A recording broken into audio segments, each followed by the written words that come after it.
Sean bienvenidos al Econocast. Estamos con Guillermo Cabral, economista país para Paraguay de CAF. Guillermo, un gusto. Un gusto Fabricio, un gusto Joaquín, Sofi. Qué alegría, qué honor contar contigo. Realmente estábamos muy entusiasmados por esta entrevista y tenemos un montón de preguntas para hacerte, pero antes nos gustaría introducirte como este invitado de honor que sos. Ok. Paso a mencionar, Guillermo Cabral es economista por la Universidad Católica Nuestra Señora de la Asunción, graduado como en la Torcuato Di Tella en economía, un posgrado, y doctor por la Universidad de Minnesota también en economía. ¿Nos podrías contar un poquitito cómo fue tu trayectoria estudiantil? Ya, perfecto. Sí, bueno, yo soy egresado de la Universidad Católica, empecé la carrera en el 2004, terminé ahí, bueno, en 2008, cumplí los 5 años, en 2009 presenté la tesis. De ahí quería salir afuera, ¿no? Quería hacer una maestría o algo. Empezamos a estudiar con un grupo, nos preparamos y surgió la posibilidad de irme a la Torcuato Di Tella, de una beca de Itaipú que en aquel momento todavía daba antes de becal. Ujú. Bueno, fui ahí pensando en un doctorado también. O sea, yo al comienzo no pensaba hacer un doctorado, pero bueno, después pensé, o sea, después alguien me habló y vimos la posibilidad de hacer un doctorado, entonces busqué yo un máster Mm. que te lleve al doctorado, ¿verdad? Entonces, por eso elegimos la Torcuato Di Tella. Ahí fuimos, justo ese año fue un año que fuimos 5 paraguayos, ¿no? Wow. Está ahí Javier Charotti, que era el Ah, viceministro mira. de Economía, me fui con él. Natalia Rodríguez, justamente, que también hoy está como gerenta Ya. de Economía. Guido Brites y Ryan Thompson. Éramos 5 paraguayos que nos fuimos. Eh, bueno, hice los 2 años y ahí apliqué al doctorado. O sea, me fue relativamente bien en la maestría. Apliqué el doctorado y un año y medio después me fui a Minnesota en el 2013. Y bueno, hice un doctorado y volví a Paraguay el 2019. Y desde que volví estoy en la CAF. Es una pregunta que necesito hacerte. Sí, Salir de la Católica de Asunción y encontrarte con lo que es la exigencia de la Torcuato Di sí, Tella, luego de la Universidad de sí. Minnesota, ¿fue un golpe de realidad? Fue un golpe, ¿verdad? Sí, tal cual. O sea, bueno, yo no sé cómo está hoy, pasaron ya casi 20 años, ¿no? Ajá. Mucho tiempo, pero en aquel entonces nosotros justamente habíamos visto que había un déficit bastante grande, especialmente en la parte matemática, Ujú. lo que era modelación y nosotros, o sea, casi nunca derivábamos, por ejemplo, ¿verdad? Y que hoy, o sea, no sé cómo así no estudiamos sin eso, ¿verdad? Entonces, Sí, sí. justo había surgido, había un profesor que estaba saliendo del Banco Central y que empezó a preparar gente con la idea de salir afuera. Y ahí empezamos a estudiar un poco eh, qué era lo que se necesitaba, ¿verdad? Y Sí. ahí de un poco de ensayo y error fuimos viendo los programas de maestría, un poco cuáles eran las exigencias mínimas. Y ahí fuimos preparando un poco una clase de matemáticas, pero era totalmente así, como voluntario, por así decirlo. No había mucho estructurado, sino que fuimos descubriendo, hicimos camino ahí probando, ¿verdad? Eh, de lo que recuerdo, lo principal, si hoy te tengo que decir, un tip hay un libro que se llama Matemática para Economistas de Simon and Bloom, Ajá. que tiene básicamente todo lo que necesitaría uno para irse a un máster tranquilo. Si uno hace ese libro, eh, ahí está casi todo, ¿verdad? Ajá. Y eso fue lo que realmente yo hice, pues, mi preparación, yo me acuerdo bien, mi idea era prácticamente terminar el libro, hacer todos los ejercicios para irme a la maestría. Y hicimos casi todo el libro. Y bueno, con eso estuve bien. Igual fue un salto duro. Pero bueno, Y en la experiencia académica entre Argentina y Estados Unidos, ese salto fue mucho menor, ¿en serio? aunque no parezca, ¿no? Pero yo creo que la razón es que las maestrías hay de todo tipo, ¿no? Hay algunas que son como más policy, de políticas Sí, sí. públicas, Ujú. otra de finanzas, qué sé yo. La maestría en economía y la Torcuato y Tela tiene el fin de prepararte para irse a un doctorado. Ese es prácticamente su principal fin, ¿no? Entonces, ellos tienen una maestría muy exigente que básicamente es equivalente a los 2 años, a los primeros 2 años de un doctorado. Entonces, ahí uno ya ve casi todo. Entonces, obviamente ese salto, sobrevivir como es la maestría fue muy duro, pero luego lo que yo vi el primer año del doctorado, o sea, no había nada nuevo. respecto a mi maestría. Wow. Más que alguna cosita, qué sé yo, ¿verdad? Entonces, eso fue. Pero yo creo que ese un poco, específicamente ese camino, maestría en economía en la Torcuato Di Tella es eso, ¿verdad? La Torcuato Di Tella tiene otras como maestría en políticas públicas, tiene, por ejemplo, en finanzas, qué sé yo, pero la economía está muy enfocada en enviar al doctorado. Y ellos se enorgullecen, siempre ponen en su página. Este año van 10 alumnos al doctorado, ¿verdad? Ah, sí, sí, Siempre lo suelo ponen, ver, sí. suelo ver. Claro. Por eso yo, para mí el salto fue mucho más grande entre el grado y el máster. Como ahora nos comentaste, fue un poco más dificultoso el grado al máster. Sí. Y nos contaste cuáles fueron los desafíos que enfrentaste para llegar hasta el máster. Lo que te queremos consultar es, estando ahí en el máster, ¿qué desafíos enfrentaste y cómo superaste esos desafíos?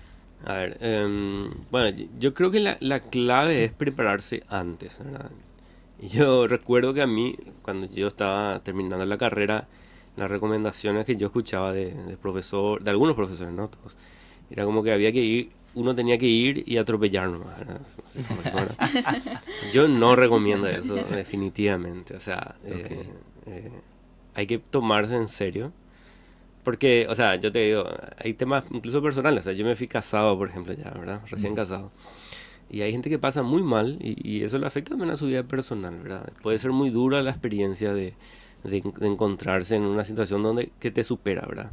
Que perfectamente puede pasar. Entonces, mi recomendación es prepararte bien, ¿verdad? O sea, a mí, por suerte, por ejemplo, el primer trimestre, digamos, probabilidad estaba bastante bien. Matemática era casi todo Simon Bloom, entonces estaba bien. Microeconomía me gustó muchísimo. De hecho, yo no me animé a rendir en la primera oportunidad, pasé a la segunda oportunidad. Me acuerdo que me costó mucho tomar la decisión de no rendir en ese momento, ¿verdad? Ahí sentía como que estaba fracasando, pero después rendí bien y pasé bien y todo bien, ¿verdad? Pero puede ser un choque muy duro, ¿verdad? Que yo no recomiendo a la gente que se aventure, ¿verdad? Hay que prepararse, o sea, y tomar la información. Toda la información está como disponible, uno más o menos sabe lo que tiene que hacer y prepararse, ¿verdad? Sería como elegís el máster que te gustaría hacer y ver el plan de estudios y prepararte en base a eso, básicamente. Y quizá un poquito más hablar con graduados, o sea, hablar con gente que pasó por eso definitivamente. O sea, primero elegir qué es lo que uno quiere, ¿no? ¿Uno quiere hacer un doctorado o no? Esa es la primera pregunta quizás, porque si uno quiere hacer una maestría, por ejemplo, hay varias maestrías que te llevan al doctorado, pero si uno no piensa hacer un doctorado, no tiene tanto sentido. De repente una política pública mejor, o de finanzas, o lo que sea, ¿no? Ahora, si uno quiere hacer, bueno, en doctorado, entonces tiene que saber cuál elegir primero, y luego ver las exigencias, ¿no? Y hablar con gente. Yo creo, a mí eso también es algo que yo hice, yo hablé con gente. Me acuerdo una persona que en su momento, antes, o sea, me fui a hablar con alguien que se había ido a la Carlos III antes, en España. Sí.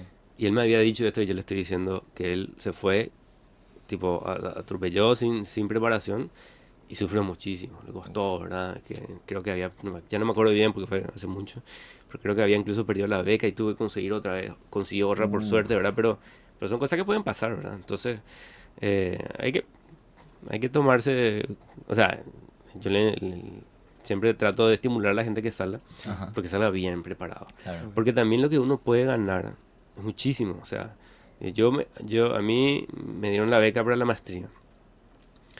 Me fue bien, tuve buenas notas, entonces conseguí que los profesores me den carta y gracias a eso entré a Minnesota. Y para Minnesota yo no pagué nada. Wow. O sea, conseguí una beca, tenía que trabajar ahí, ser RATA, o sea, asistente de investigación o profesor ayudante. Con eso me pagué 6 años en Estados Unidos viviendo, Wow. no pagué nada del costo del estudio, ¿verdad? Entonces, es un premio gigante, eso tiene un valor de mercado que supera los 200, 300 mil dólares, ¿verdad? Y yo no pagué nada, o sea, entonces uno puede ganar muchísimo, pero tiene que prepararse. Y sobre eso y sobre aprovechar las oportunidades, me gustaría también que nos puedas comentar un poco cómo ves el panorama de las oportunidades que hay para un estudiante que de verdad ama la academia o le gusta la formación y quiere hacer una maestría pero no tiene los recursos, por ejemplo. Bueno, hoy en día no estoy tan al tanto de cómo están las becas, eso. Yo entiendo que sigue habiendo opciones. Hace muchos años estaba la OE, no estaba Becal, que yo creo que cambió muchísimo en ese aspecto. Pero en general suele haber, o sea, yo creo que hay que rebuscarse, hay que luchar, está Fulbright, hay opciones, ¿no? Sí, yo creo que hay que buscar, yo creo que hoy es bastante más fácil de lo que era hace 20 años atrás. Ok. Esa sensación me da. Ya. No sé si es exactamente así, pero yo creo que es así, ¿no? Y hoy, a la hora de trabajar donde estás en la CAF, ¿qué valor agregado crees que te dieron todos estos años de formación y experiencia? No, o sea, yo no podría haber estado donde estoy sin haber tenido, no sé si un doctorado o una maestría, pero estos puestos están para gente que tiene una buena capacidad, que tuvo una larga carrera de estudio, ¿verdad? Claro. Eh, entonces, claro, es prácticamente una condición mínima para entrar. Hay otros doctores, ¿no? ¿Verdad? Pero lo que yo quiero decir también, o sea, CAF es un buen lugar para estar, pero también hay muchos. O sea, el mercado para economistas creció bastante en Paraguay.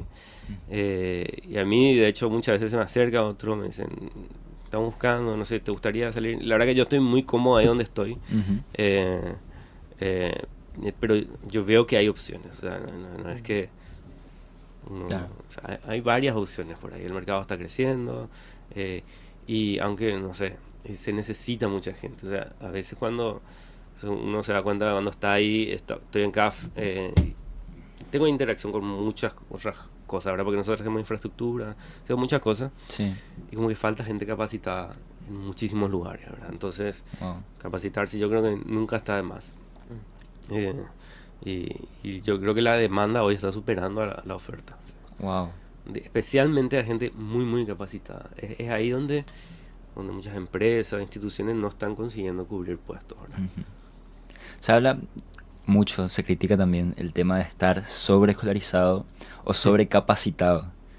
En ese tipo de lugares, yo creo que es donde vos mencionás, sí faltan ese tipo de personas que se suele criticar como sobreescolarizados, ¿verdad? Sí, a ver, ya la yo me considero, por ejemplo, yo hice un doctorado que tenía como fin la academia, por así decirlo. Mm. Casi todos los doctores en economía tienen como fin la academia y todo lo que están acá en Paraguay, casi ninguno se dedica exclusivamente a la academia. eh, y hay unos cuantos, ¿no? Eh, pero, pero yo diría, o sea, yo particularmente, no sé cuál es la historia de los otros, lo mío es yo realmente preferí un poco también ir más suave con la academia, con la investigación y dedicarme un poquito más a otras cosas. Pues yo no considero que haya sido como un desperdicio, por así decirlo, sobreescolarizarte en algún sentido. Porque el doctorado te da muchas herramientas, te da una forma de pensar muy diferente que realmente sirve para todo. Ujú. Entonces, no sé, o sea, sí, quizás me gustaría, a ver, no sé, hacer un poco más de investigación, pero bueno, tampoco, o sea, no es que me arrepiento, por así decirlo. Claro, claro. No, ni cerca. ¿Podría explicarnos también, Guillermo, en términos conceptuales, en el puesto en el que vos estás, qué significa o qué se entiende por un banco multilateral de desarrollo? Ok. Sí, bueno, los bancos multilaterales, ¿qué son en general? O sea, un banco multilateral son bancos de desarrollo, o sea, que en general dan préstamos a largo plazo y que sus dueños son varios países, ¿sí? Ah, mira. El más grande, el que probablemente casi todos conozcan, es el Banco Mundial, ¿verdad? Se creó allá después de la Segunda Guerra Mundial. Sí. Y la idea era entonces, bueno, hay muchos países en desarrollo, bueno, ahí está todo el problema de la posguerra, ¿verdad? Pero era dar préstamos a largo plazo, 10, 15, 20 años, cosa que no había en países de desarrollo. Y bueno, que puedan hacer principalmente proyectos de infraestructura y otras cosas, ¿no? Bueno, luego el Banco Mundial, después hay muchísimos otros bancos regionales, por regiones, ¿no? Entonces aquí en Latinoamérica probablemente mucha gente conozca el BID, ¿no? Que se creó un poco antes que la CAF. Y luego hay otros, por ejemplo, la CAF se creó inicialmente en los países andinos, por eso su nombre, Corporación Andina de Fomento. Hoy la CAF se expandió mucho más, ya está en casi toda en Sudamérica, estamos todos los países en la Comebol, por así decirlo, no están Surinam, Guyana y Guyana Francesa, pero se está expandiendo mucho en Centroamérica, en el Caribe, por eso hoy el nombre oficial es Banco de Desarrollo de América Latina y el Caribe. Tuvo que cambiar el nombre porque ya no es solo andino. Sí. Andino antes era Venezuela, Colombia, Ecuador, Perú, Bolivia y Chile fueron los fundadores. Bueno, y hay otros, por ejemplo, no sé si conocen Fonplata, que es el fondo de la cuenca de la Plata, del río de la Plata, es un poquito más chico todavía. Sí. Y por ejemplo Centroamérica tiene otro banco y así. Bueno, pero entonces todos estos hacen básicamente lo mismo, préstamos a largo plazo para países en desarrollo. ¿Qué es lo especial de la CAF? Voy a entrar bien a la CAF ahora. Primero, yo no sé si ustedes saben o el público sabe, CAF creció muchísimo en Paraguay. Sí. Teníamos una cartera significa el préstamo que le dimos a distintas instituciones del país. En el 2019, cuando yo entré a CAF, eran 450, 500 millones de dólares, más o menos. Hoy estamos por los 2.500 millones de dólares. Wow. Creció bastante. Y CAF lo que tiene particular es tiene una particularidad en su gobernanza, porque el Banco Mundial, ¿qué es lo que tiene? Países ricos pusieron mucho dinero, ellos manejan el directorio, y países chicos también ponen dinero, pero tienen una participación muy pequeña. En CAF, nosotros solemos decir que somos como una cooperativa, literal, así como una cooperativa de ahorro y crédito. Okay. Todos los países son países son latinoamericanos. Están también España y Portugal pero con una participación pequeña, no así como en otros multilaterales donde tienen el 50-60% del aporte, ¿no? Tienen más pequeña que muchos países de la región, ¿verdad? Ya. Y entonces todos los países vamos colocando, o sea, el Estado paraguayo de hecho pone capital dentro de CAF todos los años, de acuerdo a unos acuerdos que hay, y todos los otros países hacen lo mismo. Bueno, después CAF consigue financiamiento extra con bonos, qué sé yo, y le vuelve a prestar a los países. Entonces eso es bien como una cooperativa. Cuando ponemos plata en la cooperativa, de verdad, nuestro capital, el aporte y solidaridad, que es otra cosa, ¿verdad? Pero el aporte es el aporte de capital. Y bueno, funciona muy similar. Y bueno, y lo interesante de CAF es que CAF tiene una calificación crediticia mejor que cualquiera de sus países miembros. Wow. ¿Sí? O sea, entre nuestros países, bueno, si descartamos España y Portugal que están en Europa, tenemos a Chile, creo que es el de mayor calificación, pero la calificación de CAF con instituciones es mejor que la de Chile, ¿verdad? A pesar de que tenemos muchos países que están con situación mucho más complicada, ¿verdad? Sí. Por ejemplo, pues tenemos muchos créditos a Ecuador, que hoy está en un acuerdo con el FMI, ¿verdad? Sí, y Argentina, que es lo mismo. Pero igual, aún así, CAF tiene una calificación aún mejor que el mejor de sus miembros, ¿verdad? Okay. Y eso permite que CAF se financie relativamente barato y le pueda prestar a todos los países, ¿verdad? Okay.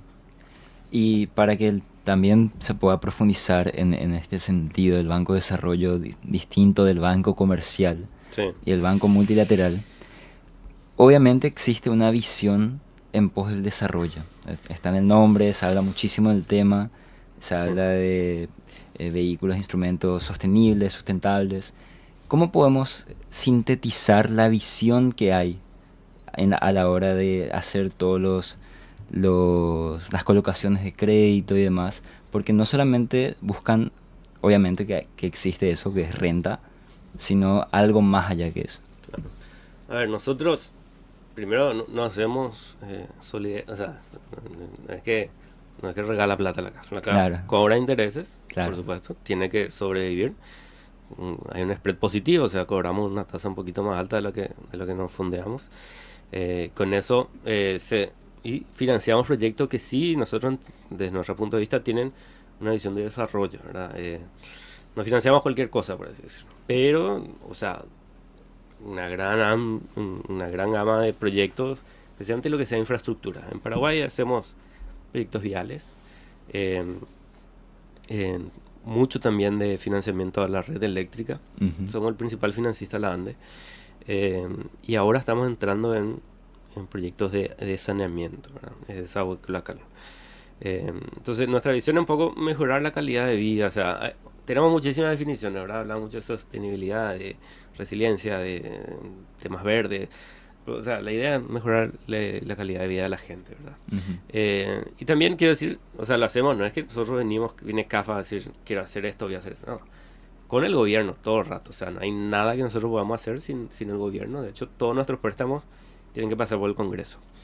Así como Mm. cualquier préstamo de cualquier institución. O sea, acá en Paraguay el Estado no puede endeudarse sin pasar por el Congreso. Claro. Entonces, eso es lo que hacemos. Y sí, y tenemos entonces esa visión de mejorar la calidad de vida de la gente. Lo hacemos mucho en el sector público, podemos hacerlo también con el sector privado y lo estamos haciendo. O sea, le prestamos en el pasado le hemos prestado a unas empresas grandes, por ejemplo, a unas que hacen transporte en la hidrovía, Ujú. Cementera Iguazú también en el pasado, no recuerdo qué otras, pero y también directamente a bancos. Ya. Actuamos más o menos como Una banca de segundo piso. de segundo o tercer piso, por así Ya. decirlo, ¿verdad? Le prestamos a los bancos un poquito a más largo plazo y ellos a su vez prestan, ¿verdad? Eh, no tenemos fin de lucro, pero sí, tiene que ganar dinero para que pueda seguir creciendo el banco. Lo que pasa es que la utilidad se reinvierte en el banco o se distribuyen de cierta forma que el directorio elige, que el directorio son los países, ¿verdad? Claro. Generalmente son los ministros de economía de cada país. A los ministros son los que encabezan el directorio. En general, sí, creo que cada país elige un poco su regla. Paraguay siempre envía al ministro y al viceministro. Otros países al ministro y al presidente del Banco Central. Ah. Creo que los países más grandes no le envían al ministro, pero sí a alguien del ministerio, ¿verdad? Y ellos son los que toman las decisiones de directorio. Ya. ¿verdad? Y le encargan a una gerencia que, bueno, son el presidente y los vicepresidentes de CAF. Pero las decisiones más de cómo distribuir la utilidad y cosas así, eso lo deciden el directorio de CAF. Entiendo. Y además del financiamiento, ¿de qué otras formas CAF contribuye al desarrollo de los países? Bueno, una son, le llamamos cooperaciones técnicas no reembolsables, que son como donaciones, ¿verdad? Ujú. Eso también el directorio dice, bueno, de las utilidades vamos a repartir, no sé, 15, 20 millones entre todos los países. Hay unas reglas, quién recibe un poco más, menos, de acuerdo al tamaño, la cartera, cosas así. Y eso se le da a los países para que, otra vez, nuevamente, junto con el gobierno, se van eligiendo prioridades y se financian ciertas cosas. Voy a dar un ejemplo concreto. Cuando Sí. fue la evaluación de Gafilat, Ujú. Paraguay estaba evitando entrar a la lista gris. Necesitaba un consultor experto internacional que haya trabajado ya con otro país que en el mismo proceso, qué sé yo, bla, bla. Bueno, y nos pidieron a nosotros una ayuda con eso. Entonces usaban parte de esos fondos, se le contrató a este consultor y apoyó a todo el equipo paraguayo eh, en todo el proceso de evaluación, que fue bastante Wow. largo, ¿verdad? Y Sí. entonces normalmente eso es un poquito, se puede, no sé, poner en el presupuesto, pero generalmente esas cosas nos suelen pedir a nosotros, ¿verdad? Ok. Y bueno, y por suerte salió bien. O sea, nosotros contamos siempre esa experiencia porque fue una evaluación muy exitosa y pusimos nuestro grano de arena. Ujú. Después, otras cosas que hacemos, CAF tiene un equipo de investigación, entonces se genera conocimiento, decimos nosotros, ¿verdad? Todos los años hacemos un reporte anual que se llama Reporte de Economía y Desarrollo. Sí. Justamente vamos a presentar la próxima semana acá en Paraguay. ¿En serio? Sí, ¿Podemos es anunciar mensual. Sí, dónde, sí, sí. horario y todo? Es el viernes 18, creo que es, a las 9 de la mañana. Ok. En la Casa de la Integración de CAF, que es un centro cultural que tenemos ahí más o menos frente a la Embajada Americana, sobre María López, Ok. entre Cuixec y República Dominicana. Está. Ok. Abierto, o sea, podemos invitar sin problemas. Buenísimo, sí. Bueno, y esos son reportes, por ejemplo, que un año se estudia a profundidad un tema. El que se va a presentar este viernes es sobre gobiernos subnacionales, un poco un tema. Después otro, en el pasado fue sobre productividad, sobre corrupción, sobre medio ambiente. Ujú. Entonces hace uno por año. Ese es nuestro reporte estrella. Después hay otros tipos de reportes más puntuales, ¿verdad? Entonces decimos que hacemos conocimiento también. Total. Yo agregaría algo que no está escrito así como producto, pero es un poco traer la experiencia internacional. Ujú. O sea, nosotros construimos rutas, tenemos los expertos, y también construimos rutas en otros países. Y Claro. ellos hacen así o asá, y les fue muy bien, así reducen costos, así de lo otro. Entonces traemos también eso, ¿verdad? Toda la experiencia de hacer un montón de cosas en toda Latinoamérica. Claro. Y como nuestros países son tan coincidentes en muchos de los desafíos que enfrentan, Exacto. yo Sí, creo sí. que ha de ser también muy replicable. Sí, Y yo creo que esa es una de las grandes ventajas de CAF, que es bien latinoamericano, ¿verdad? O sea, Ya. eh, no hay gente de afuera, por así decirlo, que viene con una visión, que viene en su forma de hacer y que de repente no encaja tanto. Acá somos todos latinoamericanos, ¿verdad? Dentro de CAF. Y eso ayuda mucho. O sea, ayuda mucho incluso a la forma como hablamos con el gobierno, ¿verdad? De repente, otras instituciones con gente que viene, no sé, de Estados Unidos, Europa, Sí. le cuesta, porque esa cercanía para nosotros latinoamericanos se nos va mucho más fácil porque sabemos cómo funcionan las cosas, sabemos cómo hablar, qué sé yo. Ya. Al momento de dar este apoyo a los países, ¿qué dimensiones se consideran esenciales para definir una estrategia? Bien, a ver, nosotros tenemos estrategias corporativas, les llamamos, ¿verdad? Que un poco se van actualizando con el tiempo, ¿verdad? Ujú. Y no te quiero hablar muy específico de lo que es ahora porque hace unos años era otra. Pero sí podemos hablar como digo, primero es, o sea, una visión de desarrollo. Ruta casi siempre va a estar. Mejorar la red eléctrica casi siempre va a estar. Agua, eso siempre va a estar, ¿verdad? Entonces, la idea es mejorar. CAF sí tiene algo bastante específico que sí podemos mencionar que perduró siempre, que es la integración.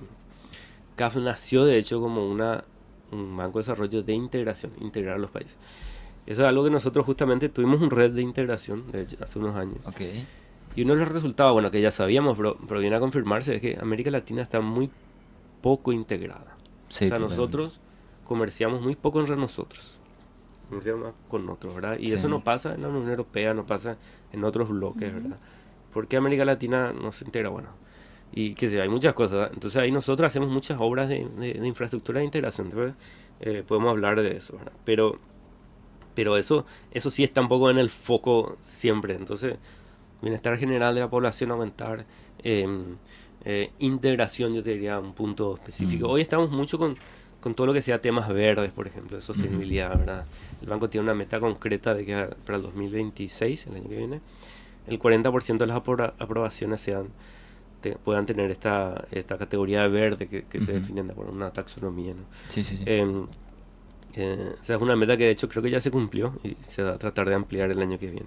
Entonces ahí entra generación, energía no renovable, ampliación de red eléctrica cuando es con fuente renovable y otras cosas, ¿no? ¿Verdad? Yo no soy un experto en eso lo ve más la gente de medio ambiente, Ujú. pero estamos un poco mucho con esa tendencia ahora.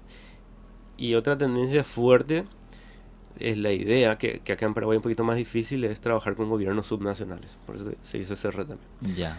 Pero ahí es más difícil porque cada país tiene reglas diferentes de si puede endeudarse o no Mm. con una institución de ese tipo. O sea, si un municipio puede o no endeudarse, ¿verdad? Entonces ahí hay un poquito... En Brasil, por ejemplo, la experiencia es muy exitosa. Pues, bueno, un gobierno, un país más Claro. grande, entonces tiene otras reglas, ¿verdad? Pero nosotros como somos... Justamente la próxima pregunta que tenía para hacerte es el involucramiento con no la política, sino los gobiernos. Porque obviamente al ser un banco multilateral, uno tiene que desenvolverse o trabajar con todos los gobiernos. Sí. Y, por ejemplo, hemos tenido casos como en el Mercosur, por ejemplo, que por cosas políticas han habido países sancionados. ¿Eso existe dentro de la CAF? ¿O hay que trabajar con todos los gobiernos, independientemente de lo que ocurra? Nosotros, a ver, yo no sé si desconozco si hay una política así a nivel muy alto. Yo creo que no, o sea, nosotros trabajamos con todos, literalmente con todos. Eh, y yo creo, a mí yo te digo, internamente me sorprende también como la verdad que la CAF se mantiene estable. Realmente es un gran logro, yo creo, latinoamericano, de que este banco no haya sufrido quizás estas variaciones ideológicas. O sea, el banco siempre está. Ok. Viene un gobierno más de izquierda, otro más de derecho, y la CAF siempre va a estar, siempre está, ¿verdad? Y yo creo que eso es bueno, o sea, eso es una institucionalidad que nosotros necesitamos, ¿verdad? Porque, Sí. o sea, vos necesitas construir ruta, no importa qué gobierno esté, necesitas mejorar la red eléctrica, no importa qué gobierno esté, ¿verdad? Y no hemos tenido problemas, o sea, salvo que alguien nos diga, no le voy a pagar, ahí obviamente, probablemente, Claro. creo que nunca pasó, pero si llega a pasar, ya es un tema financiero, ¿verdad? Pero así un tema ideológico, decirle, no, a este gobierno no, por esto, no, eso no existe en CAF. O sea, Ok. nosotros estamos trabajando porque al final no importa, esos gobiernos pasan, ¿verdad? Es un Claro. poco, nosotros somos algo así como algo de largo plazo dentro de gobiernos que van cambiando, ¿verdad? Entonces nuestra visión es siempre ayudar a la gente, no importa quién esté. Y hablabas justamente recién de que la CAF busca impulsar proyectos renovables, sostenibles, y justamente cómo busca la CAF articular el crecimiento económico con estas otras metas como la inclusión social, la sostenibilidad ambiental y la institucionalidad democrática. Sí. A ver, nosotros tenemos, por ejemplo, en temas ambientales tenemos algunas salvaguardas, le llamamos, ¿verdad? O sea que cuando se va a construir una ruta o red eléctrica se tienen en cuenta ciertas cosas, ¿verdad?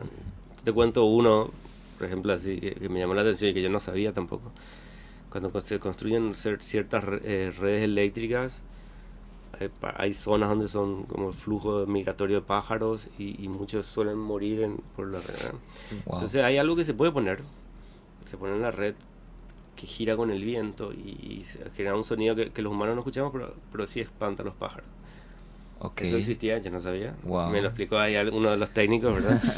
Entonces lo que nosotros hacemos es pedimos que en proyectos donde nosotros financiamos, esto debería estar, ¿verdad?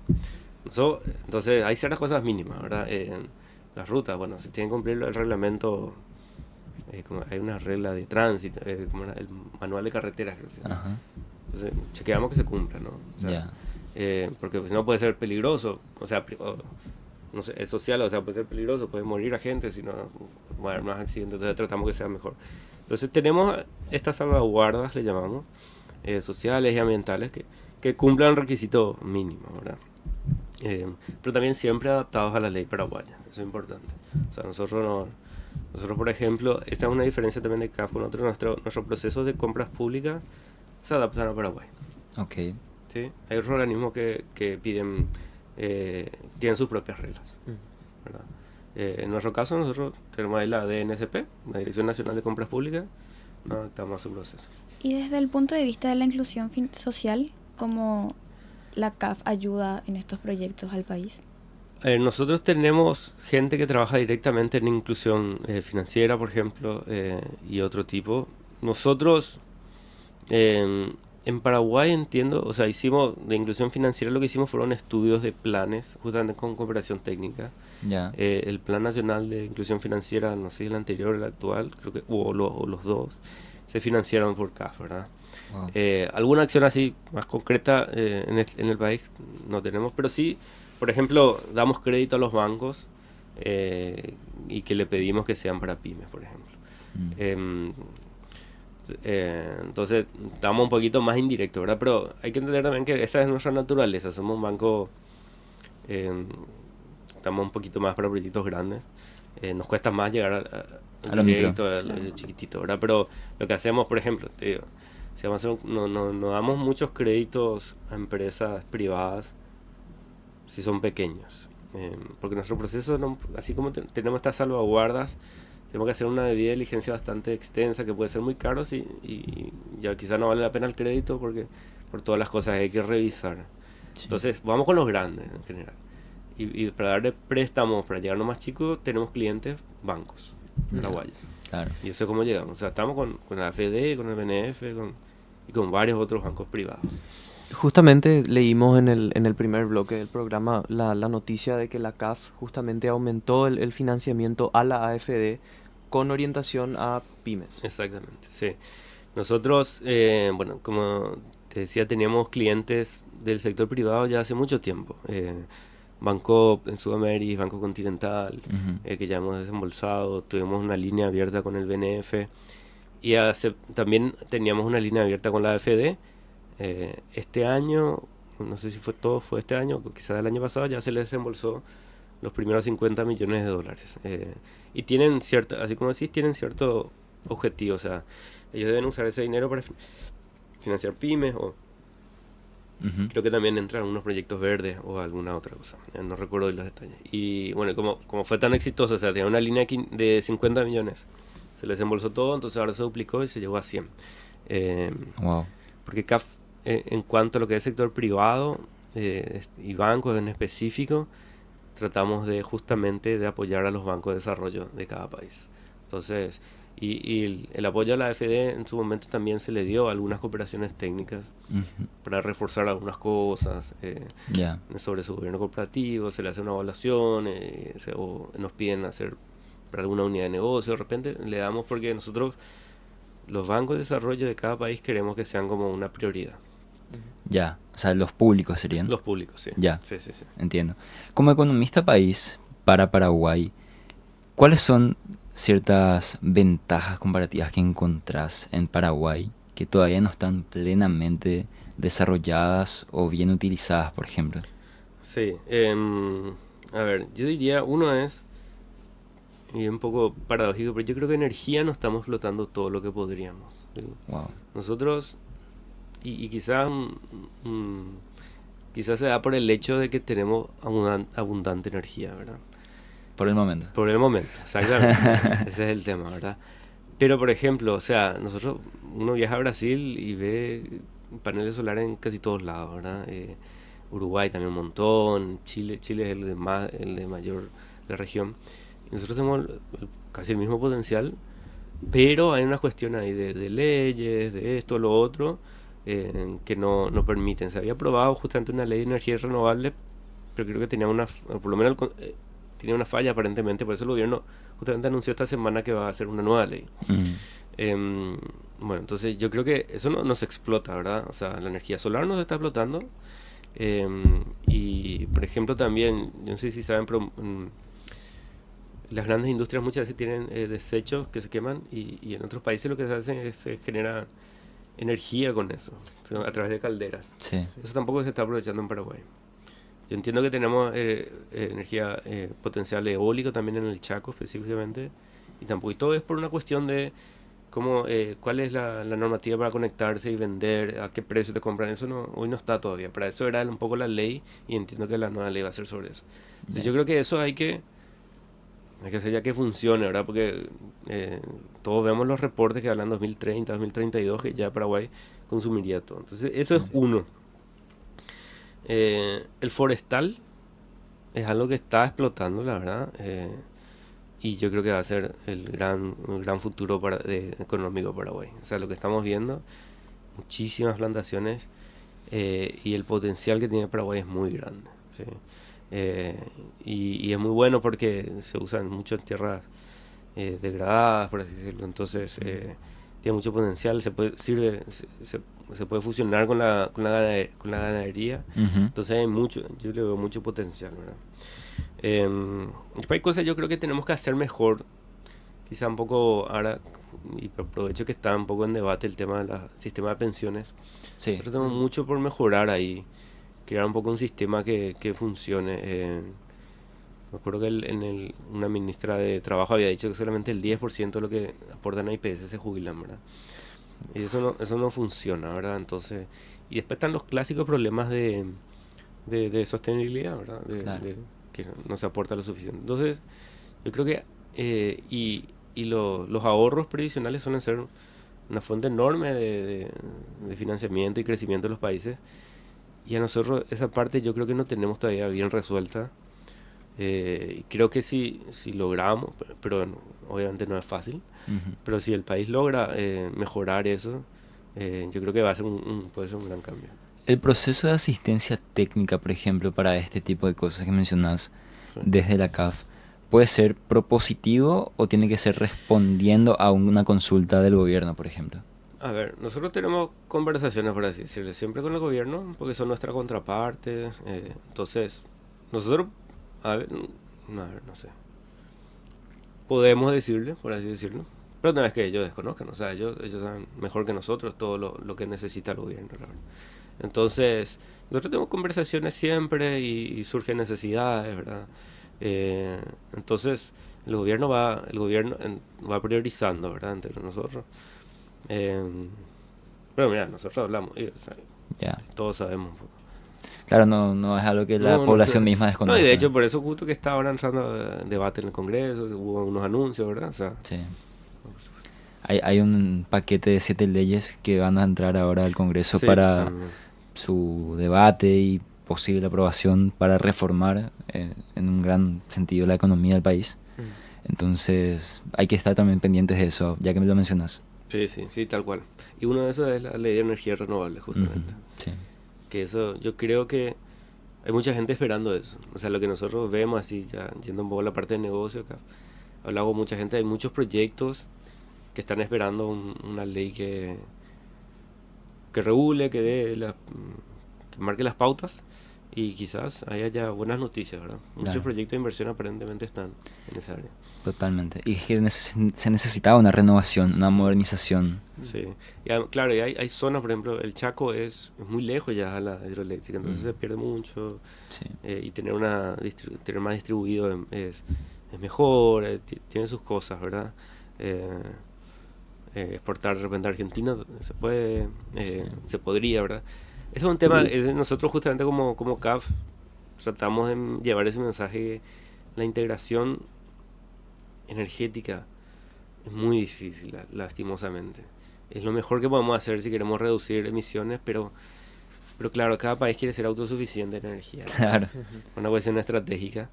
Entonces, no hay tanto comercio de energía. O sea, nosotros sí tenemos por las hidroeléctricas naturalmente, pero no es que haya tanto nada a nivel. Y sería muy bueno que de alguna forma construir un mercado eléctrico así más regional. ya que mencionas ese punto, algo que mencionábamos también en el primer bloque, parecía que el mundo había entendido que la mejor forma de integración era el comercio. Mm, Y con últimos acontecimientos económicos y políticos que estuvimos viendo en estos días, pareciera que hay un retroceso global en ese sentido. y tal cual, no, de acuerdo. O sea, estamos viendo una guerra de tarifas que así, y justamente impulsado por quien lideraba ese, como esa predicación del libre comercio, ¿verdad? Pero bueno, o sea, no, a ver, ya, muy personal, ¿verdad? Sí, sí, Em, o sea, el libre comercio es bueno, o sea, no hay dudas ahí.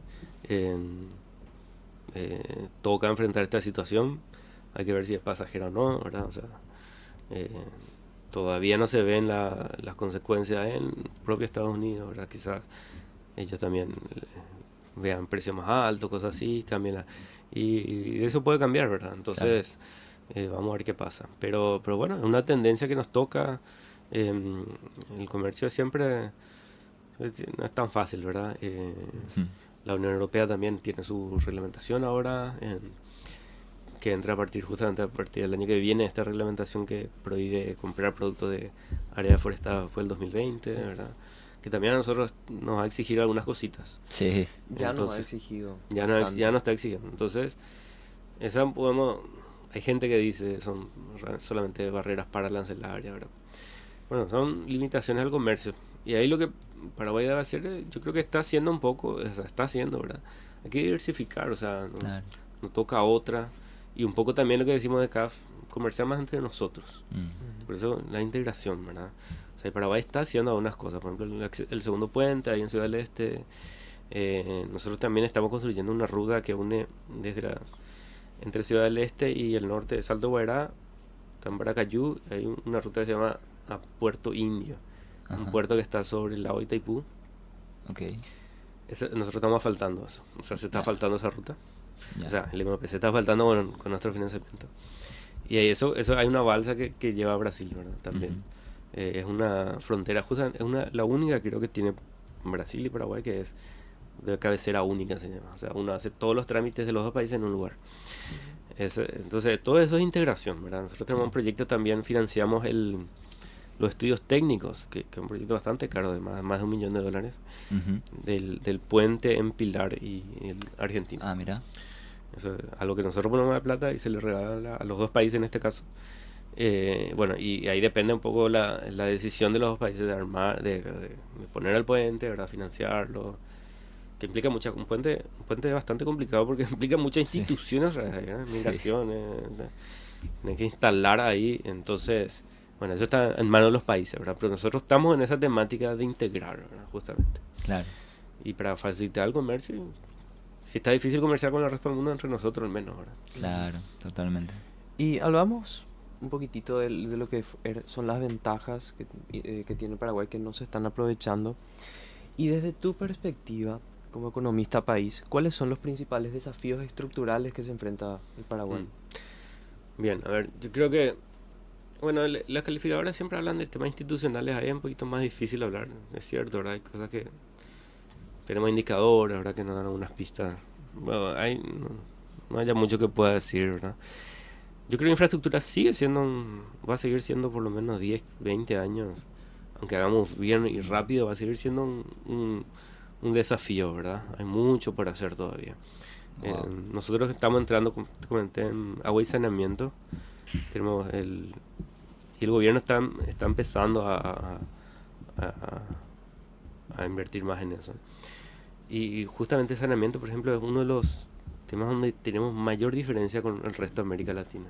¿En serio? Sí, o sea, qué sé yo, en educación quizás estamos un poco bajo el promedio, pero hay otros países que están más o menos como nosotros. En Sí. salud, mira lo mismo. En muchos indicadores estamos medio ahí, pero si vos ves los indicadores de saneamiento, estamos lejísimos. O sea, los datos oficiales, yo no me acuerdo si era 12 o 14, solamente 12 o 14, no me acuerdo, de todas las viviendas tienen desagüe, recolección de aguas negras. El resto todo es pozo ciego o lo que sea. mío. Y de eso solo la mitad se trata.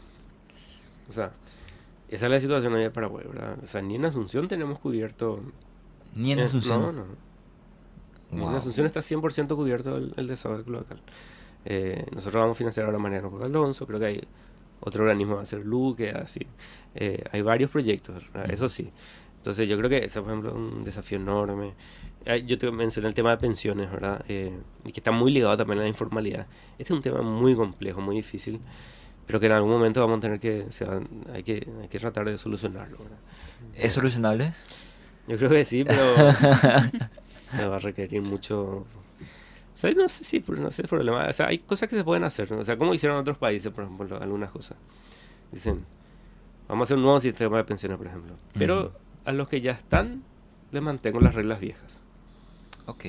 Entonces, ok, o sea, tranquilo, no me reclamen, no rompan todo, porque Claro, a ustedes porque no te cambian las reglas. Y eso es algo que, ya no tanto como economista como abogado, quizás como alguien de derecho, o sea, es bueno no cambiarles las reglas, ¿verdad? claro. Alguien empezó a aportar con unas reglas, bueno, entonces, ok, entonces yo no te cambio a lo que vos, pero a los nuevos, a los que van a entrar en este nuevo sistema que va a funcionar con estas reglas y que sí. Y a ese, entonces vos podés arreglar y tenés que asumir el costo de lo otro que bueno, que viene de así de los años 60, 70 quizás, ¿verdad? Pero así lo han hecho otros países, ¿verdad? Igual no es fácil, ¿verdad? Porque Claro. siempre se tiene miedo. Y es Pero que sí, el costo político suele ser ahí la traba más sí, importante. hay un tema de costo político, cosas así. Pero bueno, en la caja fiscal, por ejemplo, la realidad yo creo que va a ser. De hecho, o sea, vieron que el gobierno habló de la caja Sí, fiscal, sí. cosas así. El Y es ministro, porque está aumentando el déficit, ¿verdad? Entonces, claro, llega un punto que no hay otra. utilizó la palabra del ministro de Economía insostenible. Exacto. Sí, eso ya lo viene el FMI lo viene repitiendo hace varios años Mm. en sus reportes. Otras cajas, bueno, tenemos varias cajas, ¿verdad? Entonces, ahí hay que ver qué se puede hacer. Pero esto sí requiere mucho trabajo, pero yo creo que es un desafío. Y la sostenibilidad es un tema, eso es lo que se ve, lo que explota. Pero yo creo que se puede aprovechar para muchas otras cosas. Por ejemplo, sería bueno que sea más fácil que una persona que está en un sector se mueva a otro sector. Y por ejemplo, alguien que está en el sector público dice, si yo me voy, voy a aportar a otra caja. Y está la ley de caja, pero no sé, no conozco bien, entonces no me voy nomás, ¿verdad? O viceversa. Sí. Y dentro de la caja fiscal hay muchísimos subcajas, por así decirlo. Sí. Está el régimen, los médicos, una cosa, lo otro. Entonces, esto genera un poco de rigidez laboral que no es buena, ¿verdad? En general sería bueno que la gente, si encuentra un mejor trabajo en otro lado, se vaya ahí, ¿verdad? Y Totalmente. que no sea esto que le esté atando, ¿verdad? Entonces, esa, por ejemplo, es otra consecuencia. Después hay muchas otras cosas que se han visto en otros países, por ejemplo, incentiva a que hay gente que no se quiere jubilar todavía, ya le llegó la edad y medio que tiene que obligadamente jubilarse, ¿verdad? Sí. Sí. Y en otros países, bueno, entonces se te da como un premio, entonces si quieres seguir trabajando, pues sigue trabajando, cosas así, ¿verdad? Yo creo que todo eso hay que revisar, ¿verdad? Ujú. Y justamente es una reforma que muestra las cosas buenas también, ¿verdad? Que se pueden lograr, cosas así. Bueno, en IPS es complejo, ¿verdad? Y tenés salud y jubilación juntos, ¿verdad? Bueno, podemos hablar muchísimo, pero... Sí, como- sí. se nos está acabando el tiempo, pero es bueno para mí que podamos reflexionar respecto de este tipo de cosas, porque recuerdo un profesor que nos decía, no tomen todo lo que escuchan en cuanto a los resultados económicos como una verdad absoluta, porque en los números se pueden esconder grandes desigualdades, por ejemplo.